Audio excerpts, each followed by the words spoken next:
চলতি বছর এসএসসি ও সমমান পরীক্ষা শুরুর প্রথম দিনেই সারা দেশে অনুপস্থিত ছিল প্রায় ২৭,০০০, যা গত বছরের চেয়ে প্রায় ৭,০০০ বেশি। শুধু ঢাকা বোর্ডে অনুপস্থিত ছিল ৩,৪৯৬ জন। ইংরেজি পরীক্ষার দিন সেই উপস্থিতি আরও কিছু বেড়ে প্রায় ৪,০০০-এ ঠেকে। আর সব পরীক্ষা মিলিয়ে ঢাকা বোর্ডে অনুপস্থিত ছিল প্রায় ৬,৫০০। বিষয়টি আমলে নিয়ে অনুপস্থিতির কারণ খুঁজতে নামে ঢাকা বোর্ডের সংগ্রহ করা ১,২০৩ জনের তথ্য অনুসারে প্রায় ৪০% শিক্ষার্থীর বিয়ে হয়ে গেছে। এই বিয়ের হার ছেলে ও মেয়ের মধ্যে প্রায় সমান। এছাড়াও অনুপস্থিত শিক্ষার্থীদের মধ্যে ৭.৩২% পারিবারিক আর্থিক দুরবস্থার কারণে কর্মজীবনে যুক্ত হয়েছে। অসুস্থতা, প্রস্তুতির অভাব, পরিবারের মৃত্যুসহ নানা কারণে বাকিরা পরীক্ষায় অংশ নেয়নি। গর্ভধারণের কারণে ২১ জন মেয়ে পরীক্ষায় অনুপস্থিত ছিল।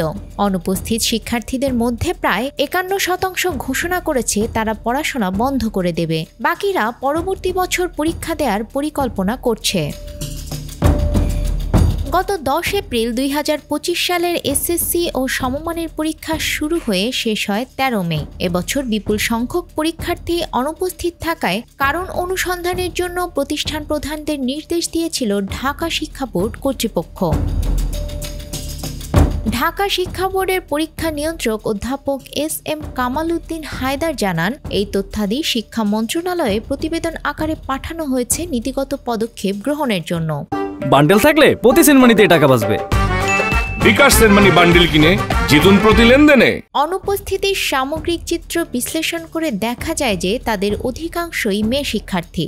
অনিয়মিত শিক্ষার্থীর চেয়ে নিয়মিত শিক্ষার্থীর অনুপস্থিতির হার অধিক। তাছাড়া শহর অঞ্চলের চেয়ে গ্রাম অঞ্চলে পরীক্ষায় অনুপস্থিতির হার অনেক বেশি। প্রায় ৪১% শিক্ষার্থী বিয়ের জন্য পরীক্ষায় অংশগ্রহণ করতে পারেনি এবং অসুস্থতার জন্য ২৫% অনুপস্থিত ছিল।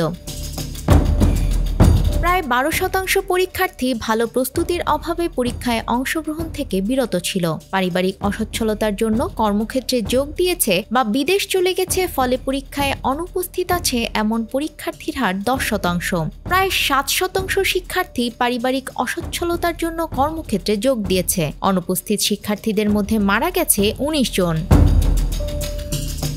ঢাকা বোর্ডের আওতাধীন ১৩টি জেলার মধ্যে মানিকগঞ্জ ও মাদারীপুর জেলায় যথাক্রমে ৬৫% ও ৫৪% শিক্ষার্থীর অনুপস্থিতির কারণ বাল্যবিয়ে। ১,৩৫০ জন অনুপস্থিত পরীক্ষার্থীর কাছে জানতে চাওয়া হয়েছিল পড়াশোনা চালিয়ে যাওয়ার বিষয়ে তাদের পরিকল্পনা কি। প্রায় ৫১% বলেছে তারা পড়াশোনা করবে না।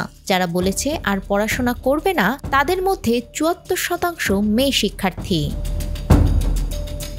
নিউজ ডেস্ক, আমাদের সময়।